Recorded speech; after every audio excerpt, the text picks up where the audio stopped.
Exactly. So what I would advise you to do is, whenever you can, read up on some dressage things, specifically shoulder in. Or do you get over here to ride a bit with Nicole? Not very often. Okay. I live a pretty good drive away. Yeah, but so this is a real example of how a dressage thing can improve a horse. Do you think this would improve?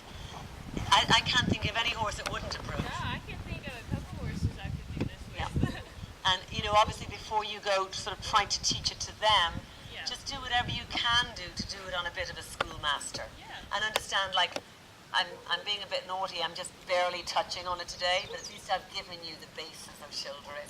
And ideally, if we do it to the right, we should do it to the left, and we should do it perfectly at the walk before we do it at the trot, blah, blah, blah, okay? But it's not a perfect world, is it? Okay.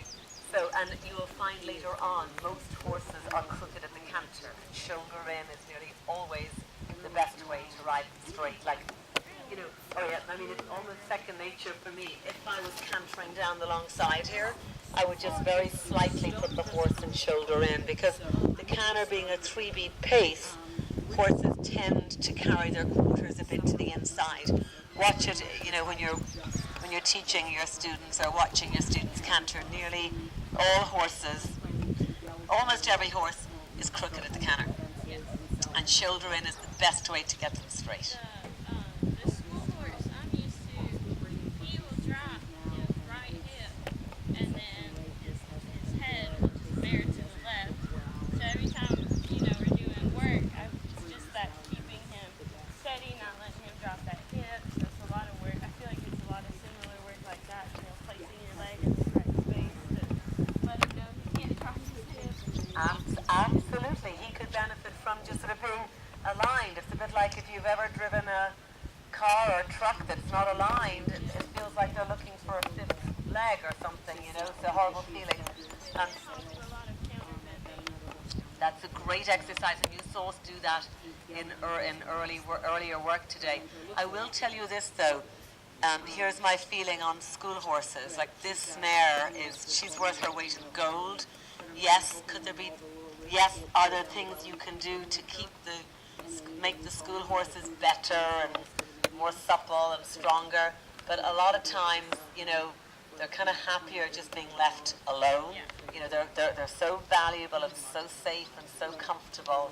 You kind of want to, if you like, you want to pick your battles. So just as you go into the world of training, yes, every horse should do shoulder in, but like if you have a 14, 15-year-old stiff horse that just is happy going along that way, and anyway, you know what I'm saying?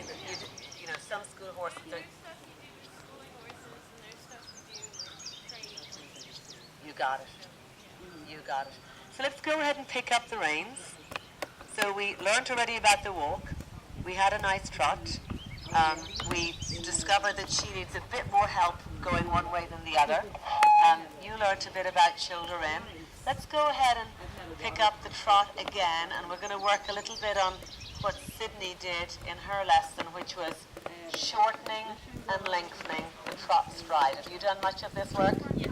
Okay. So just pick up your working trot, your working trot, and as you trot around, which to be very good about keeping your fingers closed on the rein.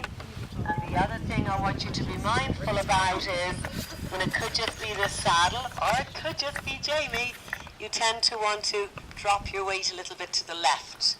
So just make sure that you have equal weight to both seat bones. And so we kind of check on your straightness.